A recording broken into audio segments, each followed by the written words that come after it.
Rojo Vivo, and I may not be pronouncing that correctly, is a 2015 Mickey Mouse cartoon that's currently on Disney Plus.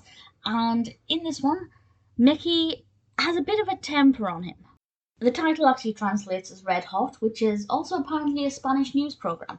And his temper leads him to being chased by bulls. He's basically getting himself in this bullfight. And there are a few things that are interesting about this. The narrative itself is interesting enough, seeing the consequences of Mickey's actions, his anger, his frustrations, leading him to this really difficult, sticky situation. Maybe if you wanted to, you could read into it that if you are angry and let your anger be unleashed, you can get yourself into some pretty difficult situations. Maybe I'm overthinking it. It's interesting enough. I was curious to know who would win, what would happen, would the bull get him? But for me, what worked the most is the actual animation. Mickey looks brilliant. And we also have some gorgeous Spanish architecture. I'm not exactly sure how accurate it is, but visually it looked really good. But Mickey is wearing this fabulous red and white costume, and it just looks so brilliant with his black and white appearance.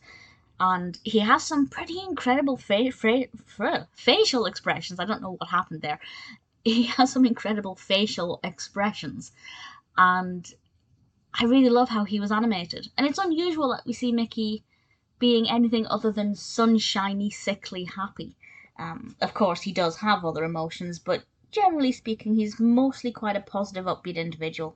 So it's actually kind of refreshing to have him being a little bit angry and a little bit more negative about things. And it does give us some brilliant facial expressions.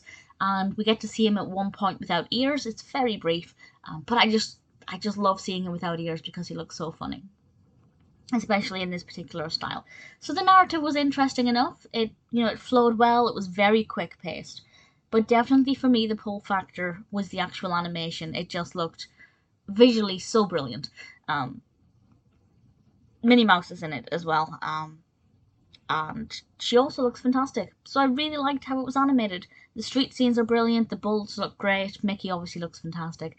It's directed by David Wasson, and we have Chris Diamantopoulos as Mickey Mouse and Russi Taylor as Minnie Mouse. If you haven't seen it and you're a fan of Mickey Mouse, this is definitely one that's worth watching.